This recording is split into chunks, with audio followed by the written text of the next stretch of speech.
السلام علیکم ناظرین، آپ دیکھ رہے ہیں سدھو ٹی وی۔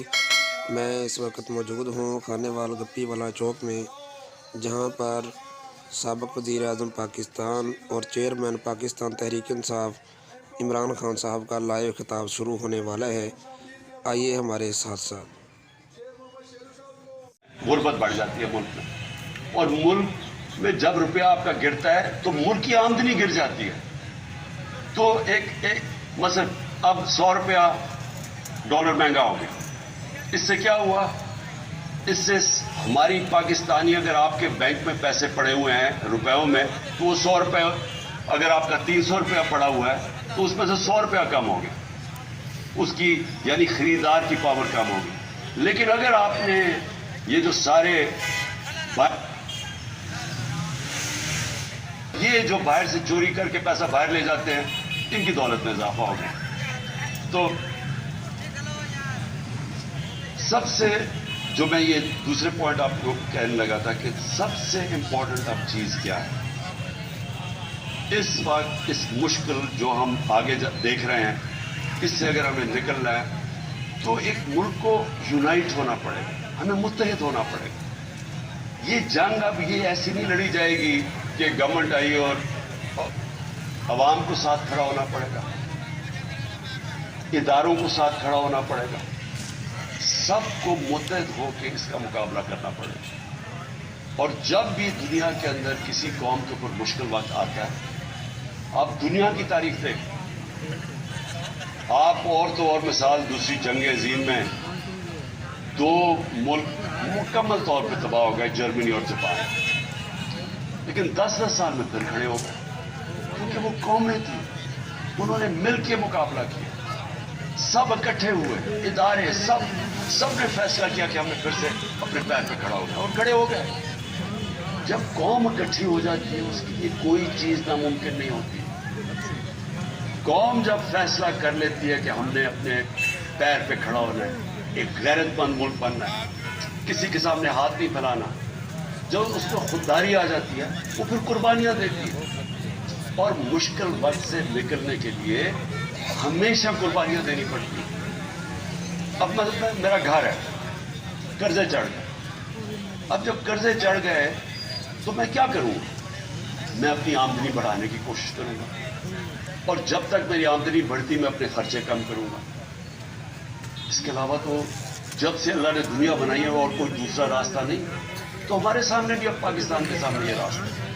ہم نے اپنے خرچے کم کرنے، ہم نے ہر وہ ادارہ جو کہ پاکستان کے اوپر بوجھ بنا ہوا ہے، ہر وہ گورنمنٹ کارپوریشن جو ہم کیسے ان کو ٹھیک کریں، اور اس کے لیے ہمیں وہ جو پاکستان نے اپنی تاریخ میں نہیں اٹھایا، ہم شارٹ کٹس لے لیتے ہیں، ہم ایڈ لے لیتے ہیں، ہم قرضے لے لیتے ہیں، اس سے کیا ہوتا ہے؟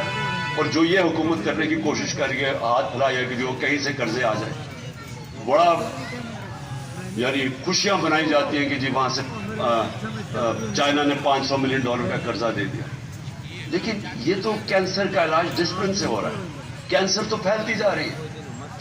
کینسر کا جب تک کینسر کاٹ کے نکالی نہیں جائے گی، اب یہ ملک کا علاج ہو نہیں سکتا قرضوں سے، تو اس سے کیا کرنا ہے؟ پہلے تو ہم نے اپنے خرچے کم کرنے ہیں۔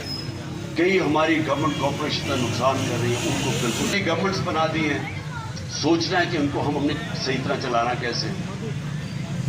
ہم نے مثلا پینشنز ہیں، اور پینشنز اتنی زیادہ ہو گئی ہیں کہ ہمارا جو خرچہ ایک صوبے کا خرچہ ہوتا ہے، اس میں اس کا زیادہ پیسہ پینشن پہ چلا جاتا ہے، حالانکہ دنیا میں پینشنز کے لیے پیسہ بنایا جاتا ہے۔ پینشنز کو سیونگ کروا کے جو لوگ پینشن دے رہے ہوتے ہیں وہ اپنی پینشن فنڈ میں کنٹریبیوٹ کرتے رہتے ہیں، وہ بڑا فنڈ بن جاتا ہے۔ مہاتما محمد نے مجھے بتایا کہ وہ ان کا جو پینشن فنڈ ہے وہ ان کے لیے پیسے وہ انویسٹ کرتے ہیں، ان سے پیسہ آتا ہے، اور اس سے پیسے میں وہ ملک کی دولت میں اضافہ ہوتا ہے۔ ہمارے لیے وہ بوجھ بنا ہوا ہے۔ تو میں صرف مثال دے رہا ہوں کہ ہمیں اب وہ قدم اٹھانے پڑیں گے جو اب تک ہم پاکستان میں نہیں کرتے رہے، ریولوشنری چینجز کرنے پڑیں گے، اور اس پہ سب کو اکٹھا ہونا پڑے گا۔ ہم سارے جو ادارے ہیں سب کو فیصلہ کرنا پڑے گا کہ اب یہ راستہ ہے ہمارا اور ہم سب نے اس راستے پہ جانا. اسپورٹس بڑھانی پڑے گی, یعنی اس ملک میں اب ڈالر لانے پڑیں گے. وہ کون کون سے طریقے ڈالرز لانے کے لیے؟ ایکسپورٹس. آج تک کسی نے توجہ ہی نہیں دی ایکسپورٹس کے اوپر. جو ساری دنیا میں ملک آگے بڑھے ہیں, چائنا آگے بڑھا ہے, ایسٹ ایشین ٹائیگرز آگے بڑھے ہیں, ساروں نے اپنی ایکسپورٹس کے اوپر زور دیا. ہم نے کبھی توجہ ہی نہیں دی کسی نے. ہم جب آئے تھے تو پچھلے 5 سال ہمارے پہلے export to G D P ratio وہ نیچے چلی گئی تھی, بجائے پازیٹو ہونے کے نیچے آ گیا تھا. تو کسی کی توجہ ہی نہیں ایکسپورٹس کے اوپر. تو سب سے پہلے تو دولت میں اضافہ کرنے کے لیے, اپنے ملک کی دولت اضافہ کرنے کے لیے سب کو سمجھانا پڑے گا کہ ہر چیز جو پاکستان ایکسپورٹ کر سکتا ہے, ہمارے ساری گورنمنٹ کے اداروں نے پورا مل کے ان کی مدد کرنی ہے کہ وہ ایکسپورٹ زیادہ کریں. ابھی آپ ایکسپورٹر سے, جب میں پرائم منسٹر تھا تو ان سے پوچھتا تھا تو وہ آتے ساتھ ہی بتاتے تھے کہ کتنی رکاوٹیں ہیں ان کے راستے میں, کہ ہماری گورنمنٹ کی کتنی رکاوٹیں ہیں ان کے راستے میں ایکسپورٹ کرنے کے لیے. تو پہلے تو یہ سمجھ لینا کہ جب تک ہم ایکسپورٹس کے اوپر ساری قوم 60 سے 80 ارب ڈالر کماتا ہے ٹورزم سے. ہمارا جو پہاڑی علاقہ ہے, یہ جس کو ہم ناردرن ایریاز کہتے ہیں, وہ دگنا ہے سوئٹزرلینڈ سے, اس سے زیادہ خوبصورت ہے. لیکن ہم تو کوئی پیسہ نہیں کماتے اس سے, کیونکہ ہم نے کسی نے سوچا ہی نہیں. ہمارے جو اس ملک میں صاحب اقتدار, ہماری ایلیٹ, وہ ساری گرمیاں تو گزارتی ہے جا کے انگلینڈ میں اور یورپ میں چلی جاتی ہے. کسی کو پتہ ہی نہیں ہے کہ ہم کس طرح کی, اللہ نے ہمیں کس طرح کی نعمتیں دی ہوئی ہیں جو ہمارے ہیں. تو ہم نے کبھی سوچا ہی نہیں اس کا. تو ایکسپورٹس بڑھانا, ٹورزم, پھر جس طرح میں نے کہا پام آئل, زیتون, ہر چیز وہ جو ہم باہر سے امپورٹ کرتے ہیں پاکستان میں ہر کچھ ہم اگوا سکتے ہیں. ہم نے کبھی اس کے اوپر نہیں سوچا. ہمارا سارا تقریباً کتنے 100 کلومیٹر کا ہمارا سمندر ہے, ادھر ہم سارا پام آئل اگا سکتے ہیں, کبھی کسی نے سوچا نہیں. پھر ہم کیسے, جو اصل اب چیلنج ہے, میں آپ کو سوچوں کہ انویسٹمنٹ لے کے آنی ہے پاکستان میں, ہم کیسے انویسٹمنٹ لا سکتے ہیں. میں اب آپ کو ہندوستان 6-6.5 گنا بڑا پاکستان سے. پچھلے سال پاکستان پھر بھی اضافہ نہیں ہوگا, کیونکہ انویسٹمنٹ جب ڈالرز میں آئے گی, ہمارا جو کیوں نہیں تیار, کیونکہ وہ ڈالر ہی خریدتے ہیں. اس کو ضرورت کیا جب روپیہ گر رہا ہے, باہر سے بھی کسی کو اعتماد نہیں ہے. تو تب جب انویسٹمنٹ جب تک پاکستان میں ہم نہیں لے کے آئیں گے, صحیح معنی میں ہماری دولت میں اضافہ نہیں ہوگا. ہم نے ٹیکنالوجی زونز بنائے, ہم نے ایکسپورٹ زونز بنائے, ہم نے خاص طور پہ یہ بنائے اس لیے کہ جو باہر سے ہمارے ملک میں انویسٹ کرنا چاہتا ہے, ادھر ہم نے ان کے لیے کنسیشنز دی, ہم نے ٹیکس بریکس دیے تاکہ وہ آئیں اور یہاں انویسٹ کریں. بدقسمتی سے جو ہمارا سب سے ہمسایہ چائنا, وہ 2 سال بند ہو گیا کرونا کے اندر. جب کرونا آیا تو چائنا کے اندر تقریباً آنا جانا مشکل ہو گیا, ان کے کوارنٹین کے اتنے مشکل لاز تھے. تو وہ ہم نے وہ 2 سال مس کر دی. لیکن فیوچر کے اندر ٹیکنالوجی زونز اور ایکسپورٹ زونز جو ہم نے مختص کیے ہوئے علاقے, ان کے اندر جس طرح چائنا جب آگے بڑھا تھا تو اس نے انوائٹ کی تھی انڈسٹری جو ان کی ایکسپورٹ زونز کے اندر آ کے انہوں نے پھر ایکسپورٹ شروع کی. اور اسی طرح چائنا کی یہ 30-35 سال پہلے انہوں نے کی, اور آج کہاں سے کہاں پہنچ گئے. تو ایکسپورٹ زونز ہیں, ٹیکنالوجی زونز, اور ٹیکنالوجی کی اب میں ٹیکنالوجی یہ دیکھیں, آئی ٹی ایکسپورٹس. ہم نے ان کی پہلی دفعہ آئی ٹی کی مدد کی, جو آئی ٹی کی کمپنیز تھیں ہم نے ان کو انسینٹیوز دیے. تو ہماری 75% ایکسپورٹس بڑھی آئی ٹی کی, اور بدقسمتی سے آ کے حکومت نے وہ ختم کر دیے جو انسینٹیوز دیے ہوئے. ہندوستان کی آئی ٹی کی صرف ایکسپورٹس 150 ارب ڈالر ہے جو وہ آئی ٹی ایکسپورٹس کرتی.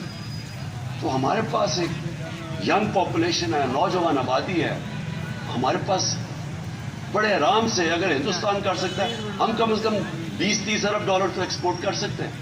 کبھی کسی نے توجہ نہیں دی, تو اس کے اوپر ہم زور لگا رہے ہیں, اور ہم نے آخری 2 سال کوشش بھی کی.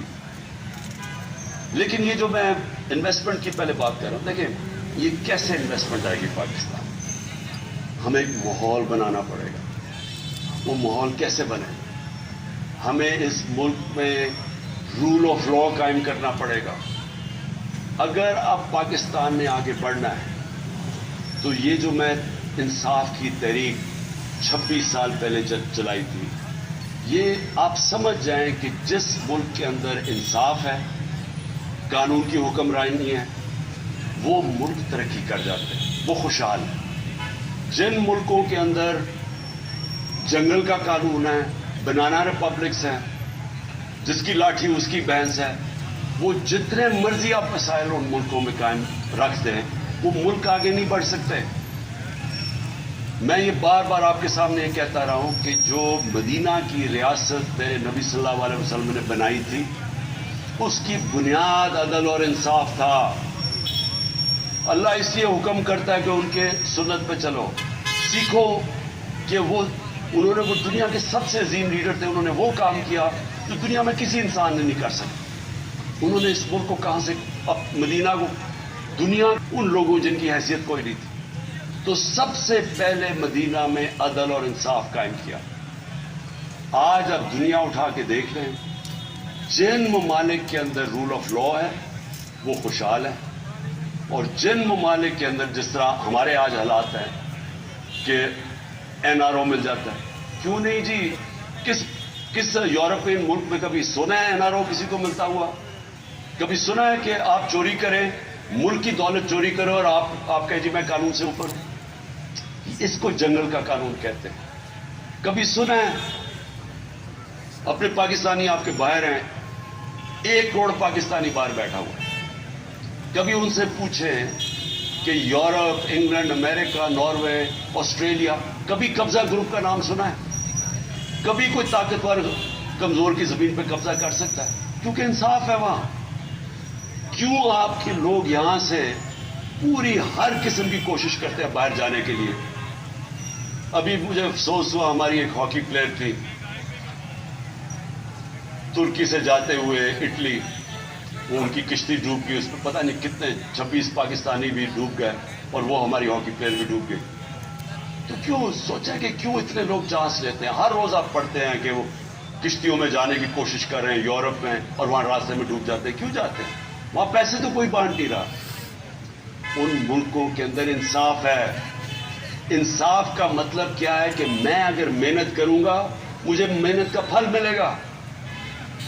वो ऐसे मुल्क हैं जब आप, जिसको आज एक लफ्ज इस्तेमाल किया जाता है, level playing field. Level playing field तब आती है जिस मुल्क के अंदर रूल ऑफ लॉ होता है, इंसाफ होता है। जब एक मुल्क के अंदर इंसाफ होता है, लोगों को तहफ़्फ़ुज़ मिलता है, उनके जिसको फंडामेंटल राइट्स कहते हैं, बुनियादी हकूक को उनके मुल्क का कानून हिफाजत करता है उनकी। जब मुझे प्रोटेक्शन मिलती है तभी मैं आजाद होता हूं, और आजाद लोग ही बड़े काम करते हैं। तो जो बुनियादी चीज इंसाफ देता है वो आजादी देता है, वो एक इंसान को लेवल प्लेइंग फील्ड देता है।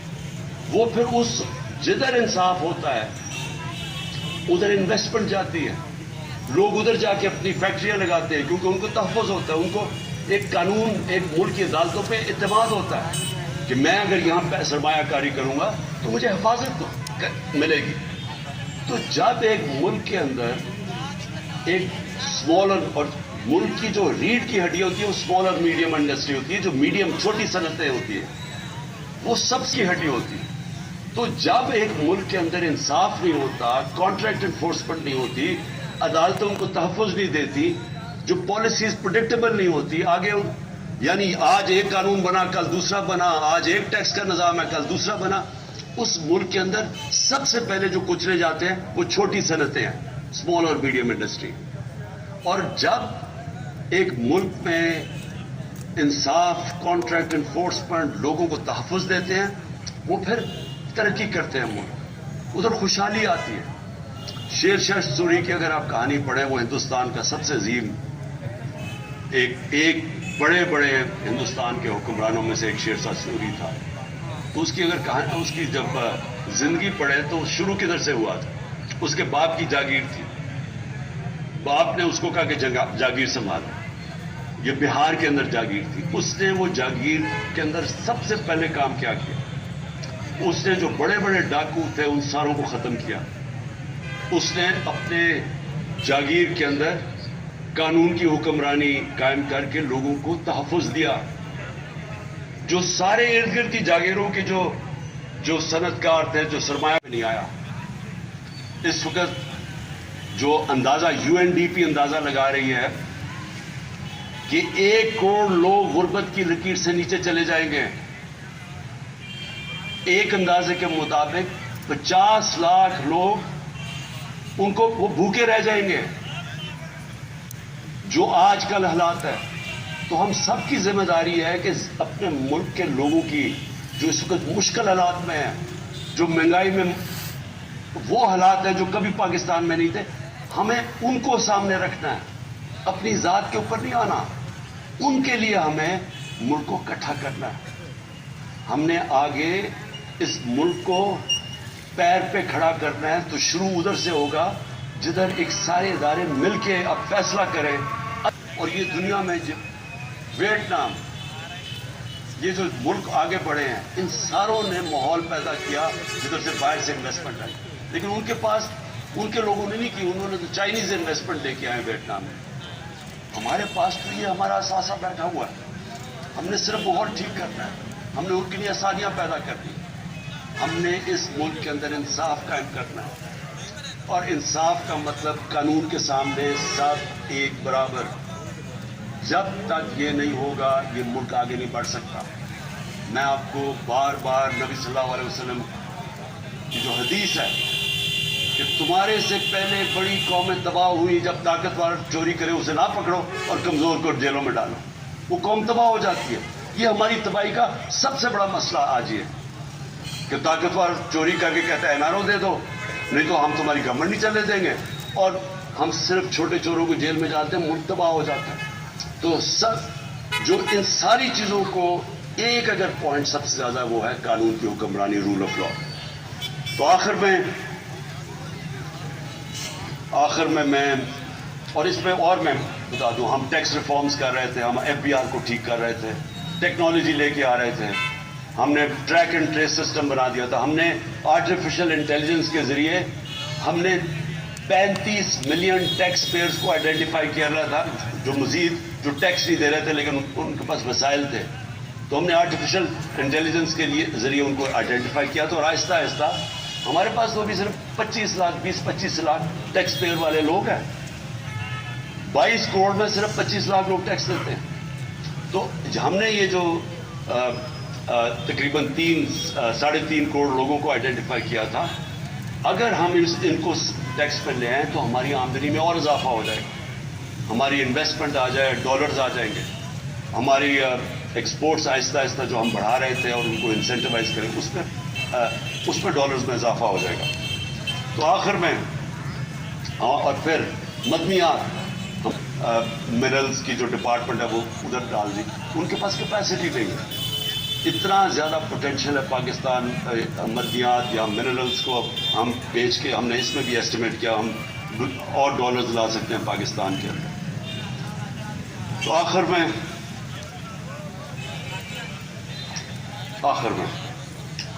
इंशाअल्लाह अगले हफ्ते मैं अपनी सारी खैबर पख्तूनख्वा और पंजाब में सारे अपनी पार्टी को कहना चाहूँगा तैयारी कर लें। मैं इंशाअल्लाह अगले हफ्ते 10 दिन ज़्यादा से ज़्यादा 2 हफ्ते तक टिकट सारे बांट दूंगा। मैं आप खुद टिकट्स का मैं आपको ये बता दूंगा, इस बारी मैं खुद टिकट्स दे रहा हूँ। टिकट्स मैं इसलिए खुद दे रहा हूँ कि मुझे आखिरी दफ़ा पता चला पिछली बारी कि हमारे टिकट्स के बिके हैं, हमारे गलत कैंडिडेट्स को पैसे लेके बनाया गया। तो इसलिए मैं अब किसी पे नहीं छोड़ रहा, सारे मैं खुद तफ्तीश कर रहा हूँ, मैं खुद बैठ के टिकट्स दूंगा, खुद मैं इंटरव्यू कर रहा हूँ लोगों को और आहिस्ता आहिस्ता बुलाऊंगा लोगों को इंटरव्यूज़ के लिए। लेकिन अगले हफ्ते 2 हफ्ते तक इंशाल्लाह मैं टिकट्स तकरीबन सारे दे चुका हूँगा। जिन जिन लोगों को टिकट्स नहीं मिलेंगे, मैं आपको ये कहना चाहता हूँ कि इसके बाद पंजाब में हमने सीधा बलदियाती इलेक्शन करवा देना, तो इंशाल्लाह हम उनको वहाँ अकोमोडेट कर लेंगे। और दूसरी चीज़ कि इस बारी मैं पार्टी डिसिप्लिन के ऊपर सख्ती से कहना चाहता हूँ कि अब तक तो जो हमारे तहरीक इंसाफ अगर एक को टिकट नहीं मिलता तो वो इंडिपेंडेंट खड़ा हो जाता है। इस बार हमने ये नहीं करना, क्योंकि ये पाकिस्तान की तारीख का सबसे अहम इलेक्शन है।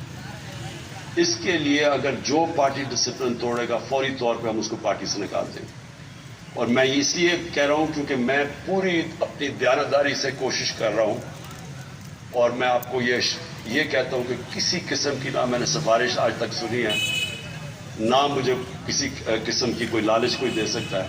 तो मैं अपनी पूरी दयानतदारी से टिकट्स दूंगा, और मैं फिर से कहता हूं कि अगर कोई किसी ने फिर खड़ा हो गया तो हम उसको इस बारी पार्टी से निकाल देंगे। हफ्ते को पहला मेरा जलसा है, और मुझे ये पता है कि इस वक्त एक प्लान बना हुआ है, लेकिन मुझे एक बड़ी खुशी हुई कि मैंने ये देखा कि इन 11 महीने में मैंने अपनी पार्टी को बदलते देखा। हमारी पार्टी को सारे कहते थे कि जी मम्मी डैडी पार्टी है, ये तो जी बेचारे कोई मुश्किल बर्दाश्त ही नहीं कर सकते। लेकिन मैंने जो अपनी पार्टी को बदलते देखा, 25 मई को इन्होंने, ये जो एक बदमाश है इनका इंटीरियर मिनिस्टर, और ये जो सारे मिलके इन्होंने हमारे ऊपर जुल्म किया, और इनका ये ख्याल था कि अब पार्टी बिल्कुल बैठ जाएगी, अब ये नहीं खड़ी होती। लेकिन पार्टी फिर से खड़ी हुई, और लोग शौक में चले गए, हक्का पक्का रह गए कि कैसे कोई कर सकता है जमहूरियत के अंदर जो इन्होंने हमारे पर जुल्म किया था। उसके बावजूद और डराया धमकाया, आजम स्वाति को जब मार रहे थे उसको कह रहे थे कि ये इमरान खान को बताना, उससे हम ये करेंगे। वो आजम स्वाति और यानी उनका और अज़म मजबूत हो गया। और उसके बाद अभी जो हमारे लोग जेलों में गए, मैं अभी जेलों वाले लोगों से बात कर रहा था जो वापस आए, इन्होंने खास तौर पे फैसला किया कि इनको दबाना, यानी इनको सबक सिखाओ। मुजरिमों से ज्यादा इन्होंने हमारे ऊपर सख्ती की जेलों के अंदर। उसके जो मैंने अब उन लोग अपने कारकुनों को देखा जो निकले हैं, वो और ज्यादा पूरा अज़म है। इसलिए अब मुझे एक चीज हो गया है कि अगर इमरान खान को कुछ हो भी जाता है तो ये वो पार्टी बन गई है, ये इस मुल्क का नौजवान में वो शऊर आ गया है, वो तैयार हो गया कि अब कभी भी इंशाअल्लाह इस मुल्क को हकीकी आजादी की तरफ कोई भी रोक नहीं सकता। ये वो कौम, मैं एक दिन अल्लाह से दुआ करता था कि क्योंकि मैं बाहर के मुल्क देखता था सारे, और मैं देखता था उनको कि वो आजाद लोग थे, वो लोग आजाद थे, और आजाद लोगों की परवाज ऊपर होती। और मैं हमेशा देखता था कि हम एक दबे हुई कौम है, हम एक ही पुलिस का दबका आ जाए कि ये जेल में डाल देंगे तो उससे देख के डर जाते थे, क्योंकि हम कभी हकीकी माने में आजाद नहीं हुए। अब मैं एक आजाद कौम को उभरते देख रहा हूं। मैं अपने नौजवानों को ला इलाहा इल्लल्लाह का मतलब समझते देख रहा हूं। ला इलाहा इल्लल्लाह इंसान को गैरत देता है, खुददारी देता है। ये जो खौफ का सबसे बड़ा जो गुलामी इंसान करता है, वो खौफ की खुद की गुलामी करता है। मैंने उससे आजाद होते देखा लोगों को। इसलिए मुझे ये फिक्र नहीं है कि जो भी आगे रास्ता होता है, मुझे पता है कि जो ये अब कौम निकल रही है, अब इसको कोई गुलाम नहीं बना सकता।